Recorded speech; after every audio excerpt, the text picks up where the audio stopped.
נכין את הספירלה. ניקח את החוט שלנו, ניקח את הפלייר העגול. נתפוס אותו משהו כמו 2 סנטימטר בערך מהקצה ונעגל. נעשה לולאה.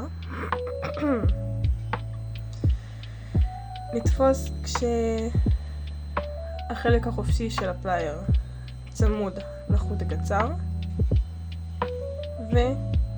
ונעקם את החוט הארוך לכיוון החוט הקצר עד שהוא ישר. נביא את החוט הקצר ל-90 מעלות ונלפף אותו סביב החוט הארוך. למי שיותר נוח אפשר גם לתפוס עם הפלייר הרגיל.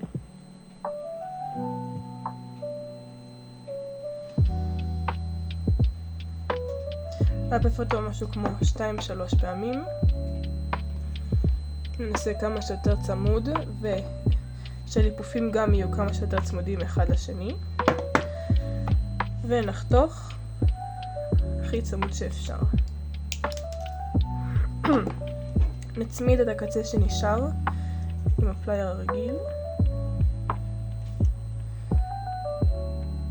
ואם ישנם רווחים בין הליפופים אפשר למחוץ אותם ולקרב אותם.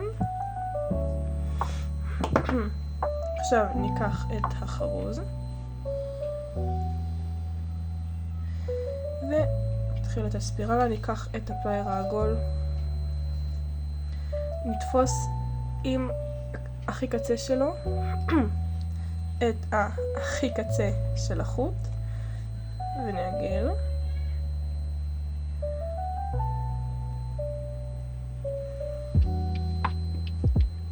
נעשה משהו כמו בערך 1.5-2 עיגולים, ואז נשתמש בפלייר השטוח ונמשיך.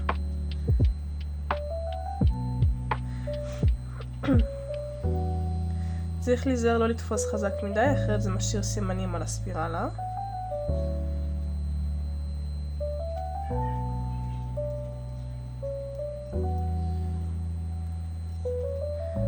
עכשיו נתפוס את הספירלה ונדחוף את החרוז ונעקם את הספירלה ונמשיך אותה עוד קצת עד שהיא מגיעה לחרוז, וככה היא תהיה ישרה ביחס לחרוז. עכשיו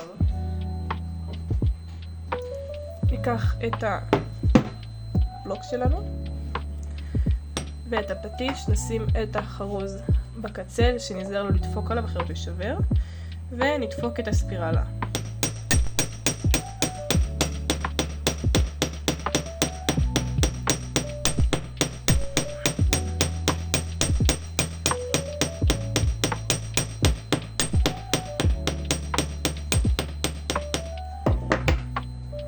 נדפוק עד שהיא שטוחה, זה ימנע ממנה מלהתעוות ולשנות צורה. אם נוצרים רווחים בין העיגולים של הספירלה, אפשר פשוט להשתמש בפלייר בשביל לסגור אותם בזהירות ולהגיע לזה חזרה ולדפוק עוד קצת בשביל ששוב שלא יתעוות וישנה צורה.